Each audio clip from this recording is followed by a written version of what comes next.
My aunt sold me to a Korean crime lord to pay off her debts, and when I stood shaking in his bedroom, ready to lose everything my father begged me to protect, he said 5 words that changed everything. Go to sleep, I won't touch you. Now, 3 weeks later, I'm engaged to him, wearing a ring worth more than my life, and his enemies just started asking questions about the black girl who made the untouchable man smile. Before we continue, besties, please don't forget to like and subscribe. This is your only way of supporting us, as we also promise to bring you interesting and hooking stories every single day. Also, tell me in the comments section where you are watching from and what time it is there. I want to know how far my story of love has traveled. He says he turned me into a weapon they can't afford to use, but the man watching me from across this ballroom looks like he's already calculating the cost. The dress was too tight. Nia could barely breathe as she stepped onto the Skyline Crown rooftop. Manhattan stretched out below her like 1,000 broken promises wrapped in gold. The wine-colored fabric cut into her ribs. The fake diamonds pulled at her earlobes. These heels weren't hers. Nothing here was hers. Stand up straight. Aunt Agnes hissed the words without moving her lips. Her nails dug into Nia's elbow, steering her past women who looked like they belonged in magazines, women with real jewelry, real confidence, real everything. Nia was real too, real broke, real desperate, real out of place. Remember why you're here, Agnes whispered. Your uncle needs those pills. Econ has your passport. Your visa expires in 6 weeks. 6. You understand what happens if you mess this up? Nia understood. She'd understood since the night Agnes sat her down 3 months ago and explained what sponsorship opportunities really meant. Since the night Agnes stopped pretending this was about helping family and started tallying how much Nia owed. The rooftop was all glass and chrome. City lights bounced off every surface. A private event. Elite. The kind of place where people didn't ask how much things cost because they owned the things that set the prices. Nia's hands shook. She tucked them behind her back. A memory slammed into her. Lagos. 2 years ago. The hospital room that smelled like bleach and dying hope. Her father's hand, so thin she could see every bone, gripping her wrist. Nia, listen to me. His voice had been paper dry, cracking on every word. Promise me something. Your first love, your first kiss, your first everything. Don't trade them for survival. Don't let anyone take what should be yours to give. Choose for yourself. Promise me. She'd promised. Sitting there watching him fade, she'd promised. Now she was about to break it. This way.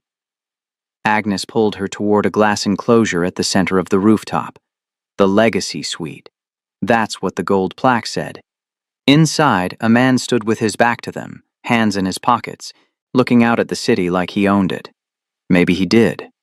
Ryan Seo, Korean American, 32. Power broker, that's what Agnes called him. Nia had heard other words. Fixer, connected, untouchable. The kind of man who could make your visa problems disappear, or make you disappear. A shorter man stood beside him, scrolling on a tablet. He glanced up as they entered. Nia Okoye, 23. Student visa dropped after 1 semester at Borough of Manhattan Community College. Currently working under the table at Sweet Grace Bakery in Elmhurst. Aunt Agnes Okoye is primary guardian. Uncle Kelvin Okoye has stage 3 kidney disease. Medical debt at $42,000 and climbing. Passport held as collateral by Econ Mensa, unlicensed lender operating out of... That's enough, Jin. Ryan's voice cut through the air like a knife through butter. Smooth. Cold. Final. He turned around. Nia forgot how to breathe. He wasn't handsome the way magazine covers were handsome. He was handsome the way sharp things were, beautiful, dangerous, and precise. His eyes moved over her face, her shoulders, her too-tight dress, not like he was checking her out, but like he was reading a book written in a language only he understood. The glass door opened again. More women entered. A blonde in a dress that cost more than Nia's rent. An Asian woman dripping in diamonds that were definitely real. They looked at Nia the way you'd look at a roach on a wedding cake. Mr. CEO, if you'd like to review the other candidates, the event organizer began. No. Everyone stopped. Ryan's eyes hadn't left Nia. Send them home. The blonde laughed. It sounded like breaking glass. You haven't even spoken to anyone yet. She doesn't even know why she's here. Exactly. Ryan stepped forward. One step. That's all it took for the room to shrink. The legacy companion has been chosen. Everyone else can leave. Silence. The kind that rang in your ears. Agnes's nails dug deeper into Nia's arm. Not a warning. A celebration. The other women filed out, their heels clicking like angry drum beats. The organizer stammered something about protocol. Jin closed his tablet with a soft snap. And then it was just Nia. Standing alone in a glass box above a city that had chewed her up and spit her out 100 times already. Ryan tilted his head slightly. Do you know what you just agreed to? Nia's throat was dry. No. Good, he said. Neither do I yet. They didn't ask her name. The hotel staff moved around Nia like she was a mannequin, undressing her, running a bath. The water was too hot. She didn't say anything. One woman scrubbed her skin with something that smelled like roses and money. Another oiled her arms, her legs, her shoulders. They wrapped her in a silk robe that felt like wearing air. Expensive air. Nia stared at the marble ceiling. Her mind was screaming, but her body had gone numb. One night, Agnes had said before they left Queens. One night and you secure everything. The visa. The money. Your uncle's treatment. Don't mess this up, Nia. Don't you dare mess this up. But what was she supposed to do? How was she supposed to act? Nobody had given her a script for this. Her father's voice whispered in her head. Don't trade your first for survival. Too late, Dad. Too late. The bathroom door opened. A man in a black suit stood there. Not Ryan. The other one. Jin. He's ready for you. Nia's legs almost gave out. Jin didn't smile, didn't frown, just turned and walked, expecting her to follow. The hallway was long, white walls, soft lighting. Her bare feet sank into carpet that probably cost more than her life. They stopped at a door. Jin knocked twice, then opened it. Try not to trip, he said flatly. These floors aren't forgiving. Then he was gone. Nia stood in the doorway. The suite was bigger than her apartment. Floor-to-ceiling windows showed the city glittering below. And there, standing at the glass with his back to her, was Ryan. No jacket, just a white shirt with the sleeves rolled up. Hands in his pockets. Close the door. His voice wasn't loud. Didn't have to be. Nia closed it. The soft click felt like a jail cell locking. He turned around, looked at her. Not in a rush, just looking. Like she was a puzzle he was trying to solve. Come here. Her feet moved before her brain caught up. She stopped 3 steps away from him, closer. 2 steps. Take off the robe. Nia's hands went to the silk tie at her waist. They were shaking so hard she couldn't grip it properly. Her fingers slipped. Once. Twice. She wanted to cry. Wanted to run. Wanted to disappear. Ryan stepped closer, close enough that she could smell his cologne. Something dark and clean. Look at me. She couldn't. Nia, look at me. She forced her eyes up. His face was unreadable. Sharp jaw. Dark eyes that didn't blink. Have you done this before? Her mouth opened. Nothing came out. Answer the question. No. The word cracked in half. Something shifted in his expression. Not anger. Not disappointment. Something else. How old were you when your father died? The question hit her like a slap. What? Your father. The hospital in Lagos. How old were you? 21. Why does that? What did he ask you to promise him? Nia's breath caught. Her eyes burned. How do you know about that? Ryan didn't answer. Just waited. He made me promise not to do this. Not to give myself away because I was desperate. He said my first time should be my choice. Not survival. Not debt. My choice. The words hung in the air between them. Ryan stepped back, ran a hand through his hair. For the first time since she'd met him, he looked tired. Go to bed. Nia blinked. What? The bed. Go sleep in it. But I thought, I don't take what's pushed at me out of desperation. His voice was flat, final. I take what's given with understanding. You don't understand anything yet, so go to bed. Where will you? The couch in the office. He pointed to a door on the far wall. I'll be there. Lock the bedroom door if it makes you feel safer. Nia stood frozen. This wasn't how it was supposed to go. Agnes said he'd take what he wanted. Everyone said men like him took what they wanted. I don't understand, she whispered. Good. Ryan walked toward the office door. Maybe that'll keep you alive longer. He closed the door behind him. Nia stood there in the silk robe, in the middle of a suite that cost more than her existence, feeling like she'd just failed a test she didn't know she was taking.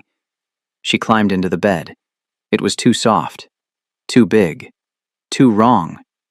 And for the first time since her father died, she cried until her throat was raw. They threw her out the service exit. Not literally, but the message was clear. Jin handed her a Metro card and a blank piece of paper, pointed to the elevator marked staff only, and walked away. No car. No explanation. No Ryan. Nia rode the train back to Queens feeling like a used tissue. The silk robe was gone. They'd given her back the wine dress. It smelled like shame and expensive soap. She replayed the night over and over. What did she do wrong? Was she supposed to fight harder? Cry less? Be prettier? Be different? Maybe she was too African, too dark, too broken. The apartment building looked smaller than she remembered. Grayer. She climbed the stairs with dead legs. The door was unlocked. Agnes was waiting in the living room, arms crossed, face like a thunderstorm. The slap came before Nia even closed the door. You stupid, useless girl. Nia's cheek burned. She stumbled back against the wall. One job. Agnes was screaming now. One simple job, and you couldn't even do that. Do you know what you've done? Do you know how much I borrowed from Econ to get you in that room? I didn't ask you to. You didn't ask. You didn't ask. Another slap. Harder this time. Your uncle needs medication. Real medication. Not the cheap trash from the clinic. We're 3 months behind on rent. Econ has your passport and now he wants interest. Interest, Nia. Because you couldn't keep one man happy for one night. Something in Nia snapped. I've worked double shifts for you for 2 years. Her voice came out like a roar. I sent money back home when I was eating 1 meal a day. I cleaned your house, watched your friends' kids, smiled while you called me charity case to your church group, and you still act like I owe you my body.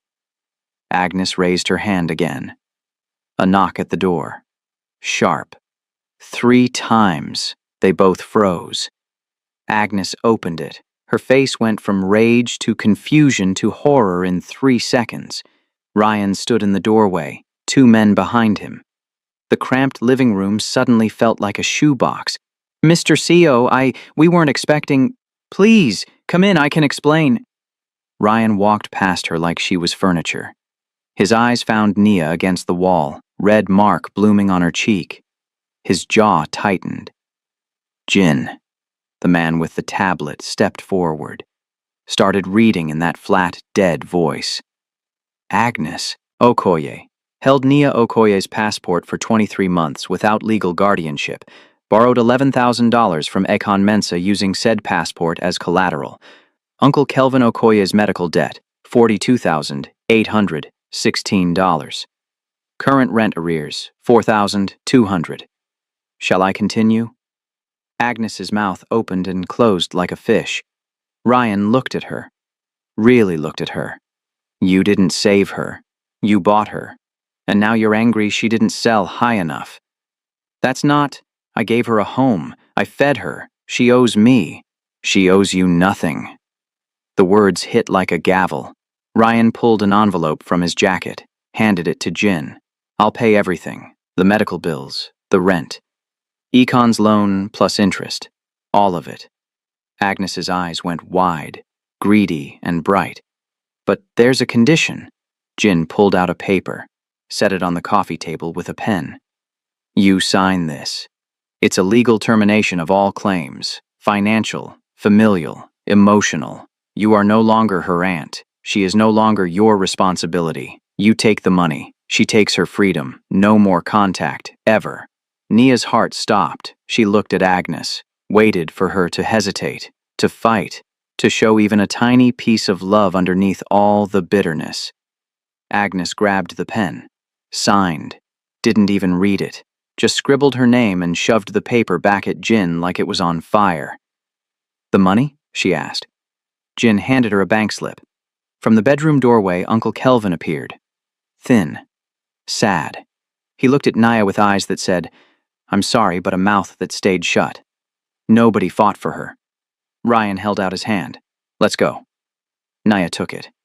Because what else was there? In the car, she watched Queens disappear through the back window, the only home she'd known in America shrinking into nothing. I just got sold, she whispered. Yes, Ryan said, but this time you know the price. The mansion didn't feel real. Stone and glass. Trees that looked like someone trimmed them with scissors.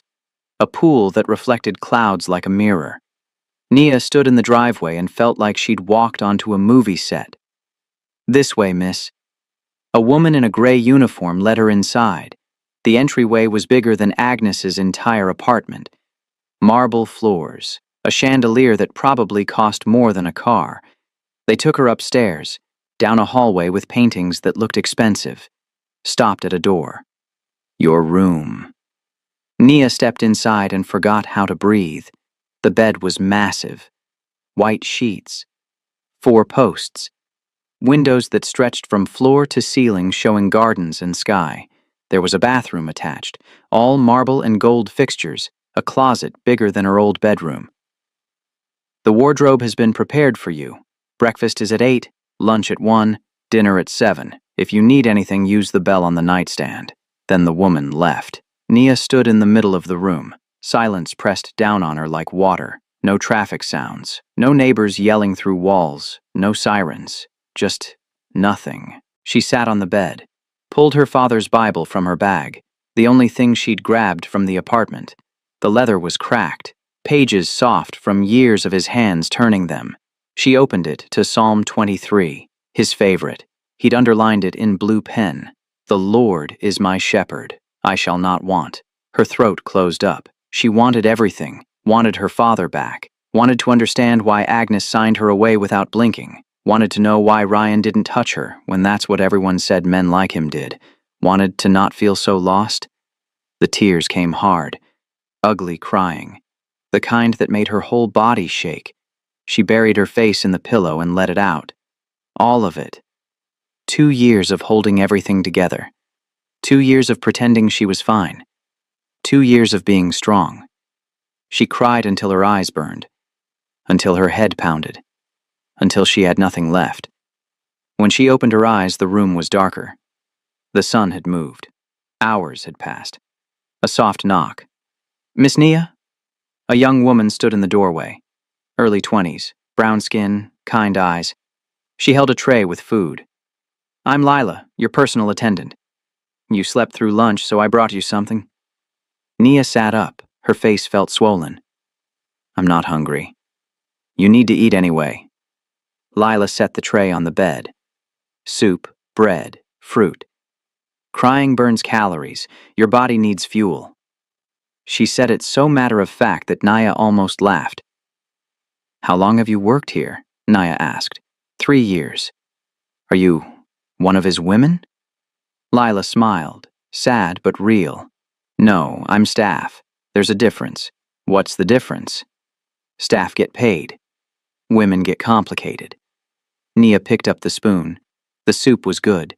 She didn't realize how hungry she was until the first bite. Can I ask you something? Nia said quietly. Sure. Does it get easier? Living here? Feeling like you don't belong? Lila sat on the edge of the bed, looked out the window. I had someone once, back home in Virginia. His name was Evan. We were going to get married. had the date picked and everything. What happened? His mom got sick, cancer. The medical bills came fast. He had to choose between saving her and keeping me. He chose her. Lila's voice didn't shake. She'd made peace with it.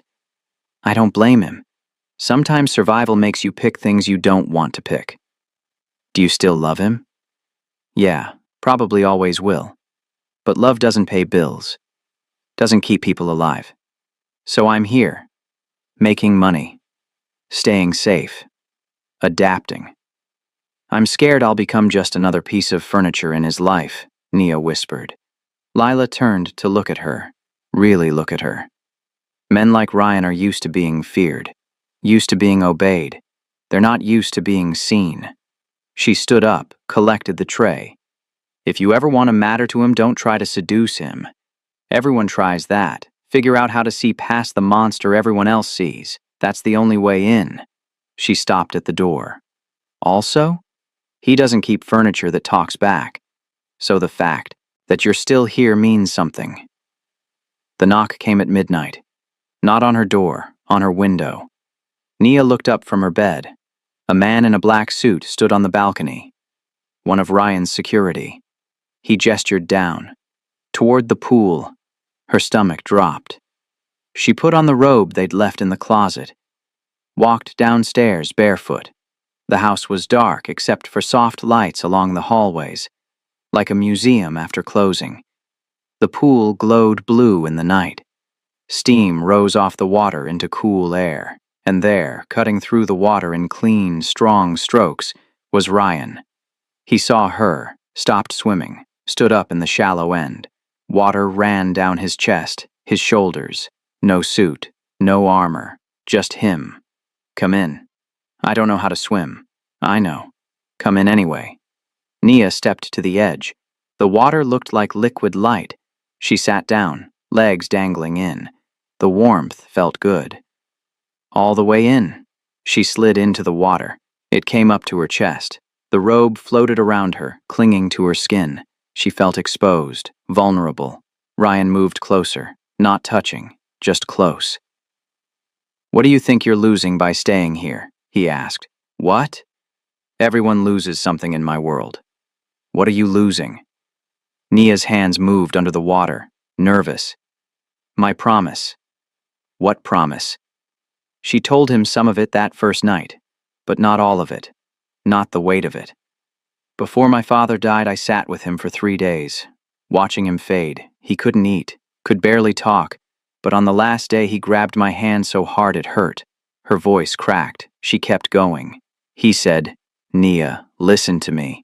Your first love, your first kiss, your first time. Don't trade them for survival. Don't let anyone take what should be yours to give. Choose for yourself. He made me promise, made me say the words out loud. Ryan listened, didn't interrupt. I promised him, and now I'm here, about to break it because of debt and visas and all the things that shouldn't matter but do. Why do you think you're here? Ryan asked. To sleep with you.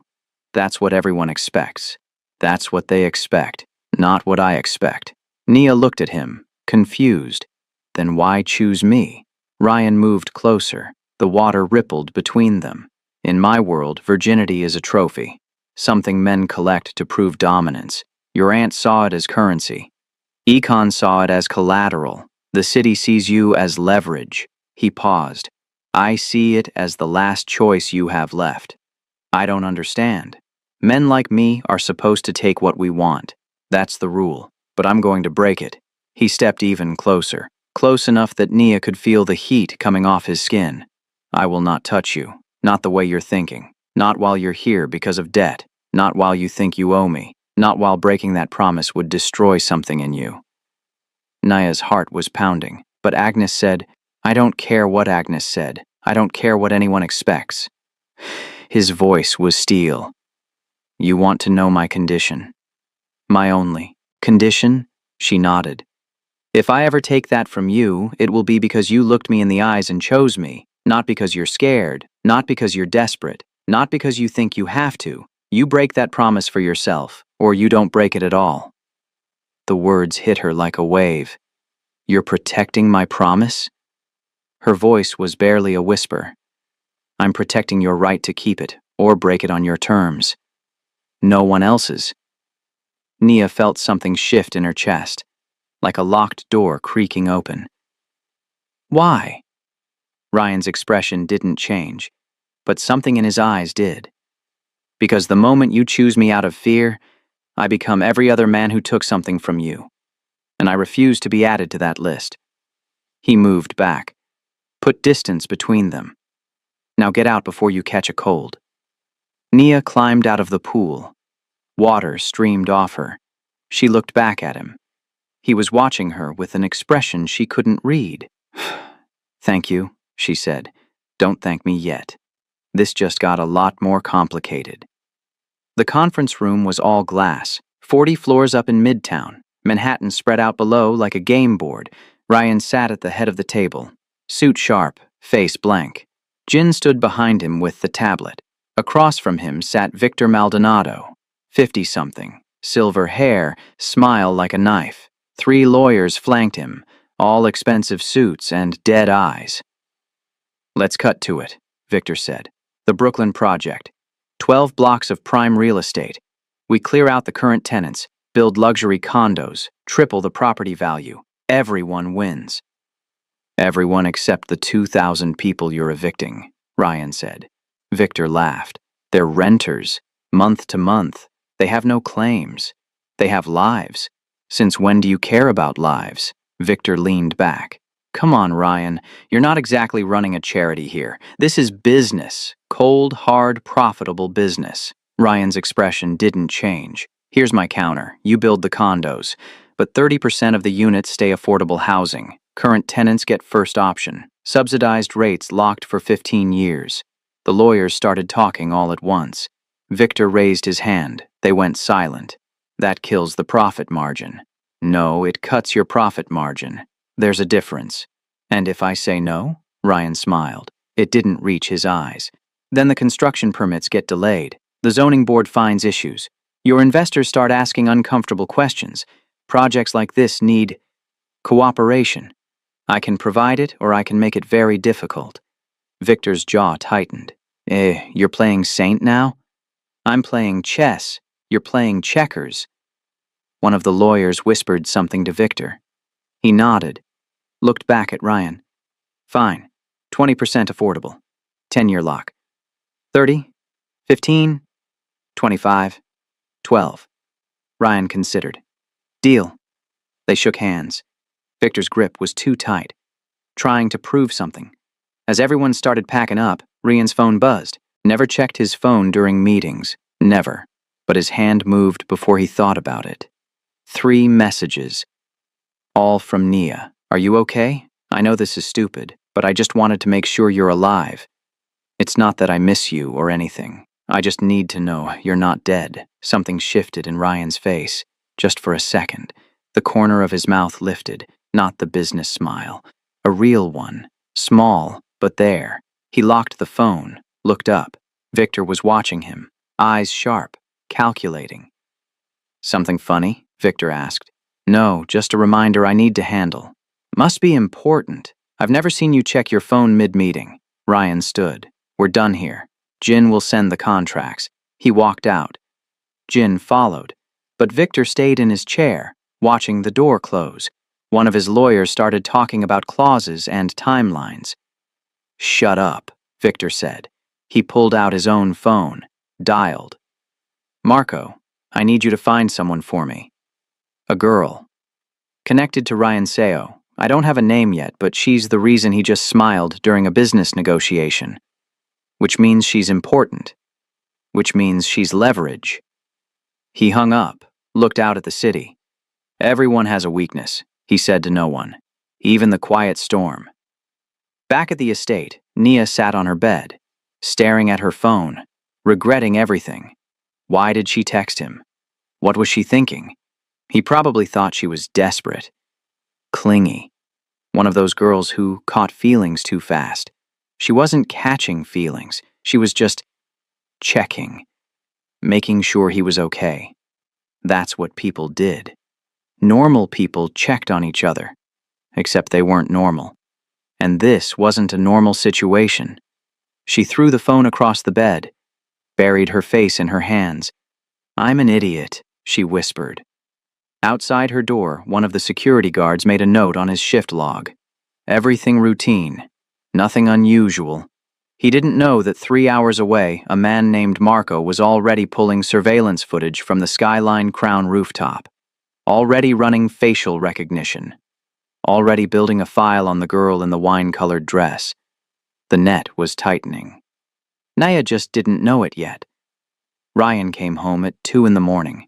He should have gone straight to his office, should have reviewed the contracts, should have called his people about the Victor situation. Instead, his feet carried him to Nia's door. He stood there for a full minute, hand on the doorknob. This was a line he didn't cross. Private spaces stayed private. That was the rule. He opened the door anyway. She was asleep, sprawled across the bed like gravity had won, one arm hanging off the edge, hair everywhere. Her phone was next to her hand, screen dark. The moonlight through the window turned everything silver and blue. Ryan sat on the edge of the bed. Careful. Quiet. He looked at her. Really looked at her. When she was awake, she was all sharp edges and defense. Asleep, she looked younger. Softer. Like the girl she probably was before the world got its teeth in her. He reached out, brushed a curl away from her forehead. She murmured something. Shifted. "Please," Ryan froze. "Please don't make me break it." Her voice was thick with sleep, slurred. I promised him I'd choose. Not them, not the hunger, not because I'm scared. Me, my choice." Her hand moved, searching for something that wasn't there. "You came back," she whispered. "I knew you would."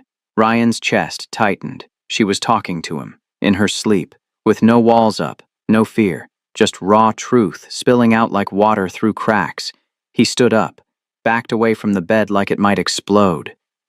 In the hallway, Jin was waiting. Of course he was. Jin was always waiting. "Victor's people are asking questions," Jin said quietly. "About the girl in the wine dress. They're pulling footage, running searches. Marco's on it personally." "How close are they?" "Close enough. They know she exists. They don't know where she is yet, but they will." Ryan looked back at the closed door. "How long?" "A week. Maybe less if they get lucky." "Then we don't give them a week." Jin raised an eyebrow. "What are you thinking?" "I'm thinking hiding her makes her a target. Shadows are where men like Victor hunt. So we do the opposite." "Which is?" "We make her so visible that touching her becomes a declaration of war." Jin was quiet for a moment. "You're talking about the gala." "Yes. That's in 3 days." "I know. You're going to announce her. Publicly." "Yes." "As what?" Ryan turned to face him. "As my fiancé. As a beneficiary of 40% of my legitimate holdings. As someone whose suffering becomes more expensive than it's worth." Jin's face stayed neutral, but his eyes widened slightly. "That's not strategy. That's a nuclear option. It's the only option that keeps her alive and her promise intact. Or it paints an even bigger target on her back. Then I'll deal with it." Jin studied him. "This isn't just about protection, is it?" Ryan didn't answer, didn't need to. "She got under your skin," Jin said, "not a question. She texted me today, during the Victor meeting. Asked if I was alive. Said it wasn't that she missed me, she just needed to know I wasn't dead. And I smiled. In the middle of a negotiation. Victor saw it. That's how we got here." Jin sighed. "You know what you're doing is insane, right? You're tying half your empire to a girl you met a week ago. A girl who doesn't even understand your world yet." "I know. And you're doing it anyway." "Yes." "Why?" Ryan looked back at Nia's door one more time. "Because she's asleep in there talking to me in her dreams. Telling me not to make her break her promise. Trusting me to come back. And no one has trusted me with anything real in 10 years. He walked toward his office. "Set up the gala announcement. Make sure every major player is there. Victor included. I want witnesses. You're going to regret this." Jin called after him. Probably, Ryan said. But not as much as I'd regret letting her disappear. The emerald dress fit like it was made for her. Because it was. Nia stared at herself in the mirror. The girl looking back didn't look like someone who'd scrubbed bakery floors 3 weeks ago. She looked like she belonged at a charity gala in downtown Manhattan. She hated it. Breathe, Lila said behind her. In through your nose, out through your mouth. I can't do this. You can. You will. What if I trip? What if I say something stupid? What if you stop thinking and just walk? Lila adjusted the dress one last time. This isn't a sacrifice. It's a statement. Remember that. A knock. Jin opened the door. It's time. Nia's legs almost gave out. The ballroom was packed. Chandeliers, round tables covered in white cloth, people in suits and gowns that cost more than cars, cameras everywhere. On stage, Ryan stood at a podium, calm, controlled, speaking about youth programs and community centers and second chances. The crowd ate it up. Some believed it, some pretended to. Nia watched from backstage. Her heart was trying to break out of her chest. We all have stories, Ryan was saying. I grew up in apartments where the heat didn't work in winter, where the closest thing to after-school care was the street corner. Programs like the ones we're funding tonight kept me out of jail, kept me alive. That's why I'm here. Applause. Polite, calculated. Then he stopped, looked out at the crowd. There's been talk about my next moves, business, personal. People love to speculate. The room went still. This wasn't in the script. So let me clear it up. He looked toward the stage entrance, directly at her. Nia, come here. Every eye in the room turned. Lila gave her a gentle push. Go. Nia's feet moved. One step, then another. The stage lights hit her like a wall of heat. She could feel every stare, every judgment, every question. She stopped next to Ryan. He didn't touch her, just looked at her, then back at the crowd. This is Nia Okoye, 23, from Lagos originally, Queens more recently. His voice was steady, matter of fact. As of tonight, she's my fiancé. The room exploded in whispers. Nia saw faces, shock, confusion. A blonde woman in the third row looked like she'd swallowed glass. An older Asian man was already on his phone, and there, near the back, a silver-haired man in an expensive suit. Victor. His face was stone, but his eyes were calculating. Hunting. I know what you're thinking, Ryan continued. She's young. She's not from our world. She doesn't fit the profile. He paused. You're right. She doesn't. That's why I chose her. He pulled an envelope from his jacket, handed it to Jin, who opened it and held up papers. Effective immediately, 40% of my legitimate business holdings are being placed in a trust. Under her name. The whispers turned into actual noise. People weren't even trying to be quiet anymore. Any attempt to harm her, coerce her, or use her as leverage will be treated as a direct attack on those interests, and we all know what happens when people attack my interests. The threat hung in the air like smoke, but Ryan wasn't done. One more thing. He turned to face Nia fully now. Our relationship has conditions, physical conditions. I will not touch her in any intimate way unless she explicitly asks me to. Not because of obligation. Not because of debt. Because she chooses it. Someone in the back laughed nervously. Others looked confused. You can call it old-fashioned. Call it weakness. Call it whatever you want. His voice cut through the noise. But in a world where power means taking what you want, I'm choosing to wait for what's given freely. He took Nia's hand, slid a ring onto her finger, emerald, surrounded by diamonds. Welcome to the family, he said quietly. Just to her. The applause came. Slow at first, then building. Cameras flashed. Nia stood there, ring heavy on her hand, feeling like she'd just been marked, claimed, protected, and exposed at the same time. Victor was still watching. He brought his hands together slowly. Clap, clap, clap. His smile was all teeth. As they walked off stage, Nia leaned close to Ryan. "You just made me a target." "I made you too expensive to touch," he corrected. "There's a difference." "And if someone decides the cost is worth it?" Ryan's hand tightened on hers, just slightly. "Then they'll learn why people call me the Quiet Storm." The terrace was empty. Just Nia and Ryan and the city lights below. The gala was still going inside. Music. Laughter. People pretending they weren't already on their phones spreading the news. Nia leaned against the railing. The ring caught the light every time she moved her hand. "You turned me into a weapon," she said. Ryan stood a few feet away. Jacket off, tie loose. "Yes." "Without asking me?" "Would you have said yes if I asked?" She thought about it. "No." "Then I didn't ask." Nia turned to face him. "Is this real? The engagement or just a shield?" "Both." "That's not an answer." "It's the only answer I have." Ryan moved closer.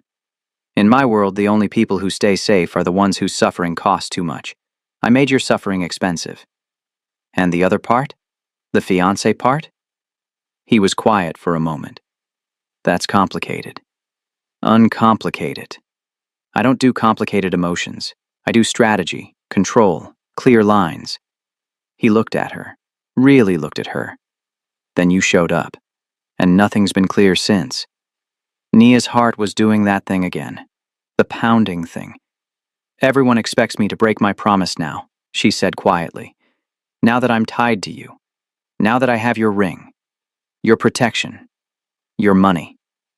What do you expect?" "I don't know anymore," her voice cracked. "I made that promise when I thought I had control over my life. Now I don't know what I control. If I break it now, am I choosing? Or am I just giving up?" Ryan stepped closer. Close enough that she could feel the heat from his body. "Listen to me. You break that promise or you keep it. Either way, it's your decision, not mine, not Agnes, not your father's ghost, yours." His voice was steel. "I told you in the pool. I'm not taking that from you. Not while it's tied to obligation. So yes, you're engaged to me. Yes, half my empire is pinned to your name. But that line? The one your father drew? That stays exactly where it is until you erase it yourself. And if I never do? Then you never do. And I'll deal with it." "Why?" The word came out desperate. Confused. "Why protect something that makes your life harder?" "Because the second I take it out of fear or obligation, I become every other man who stole something from you, and I refuse to be on that list." Nia felt tears building. She blinked them back. "I don't know how to exist in your world." "Good. Because the moment you know how, you'll start becoming someone else." He reached out, tucked a curl behind her ear. "Stay confused. Stay uncomfortable. Stay you. Even if that makes me weak." "You walked into a room full of predators tonight. Wore my ring. Stood in front of cameras while people tore you apart with their eyes. And you didn't break." His thumb brushed her cheek. "That's not weak. That's the strongest thing I've seen in years." The moment hung between them. Heavy. Charged. Then Ryan stepped back. Put distance there again. "Get some sleep. Tomorrow we deal with the fallout." He walked inside. Nia stood on the terrace, alone. The ring felt like a handcuff and a shield at the same time. Miles away, Victor sat in his apartment. Photos spread across his desk. Nia at the gala. Nia leaving the hotel. Nia in Queens outside Agnes building. His phone rang. "Marco. I found her history. Father died in Lagos 2 years ago. Uncle's sick. Aunt basically sold her. She's got nothing. No leverage, no power. Just Ryan's protection." "And family back home?" Victor asked. "A mother. 2 younger brothers. Village outside Lagos." Victor smiled. "There's always a weaker link." He hung up, pulled out a fresh file, started writing notes. If he couldn't touch Nia directly without starting a war, he'd touch everything around her until she broke herself.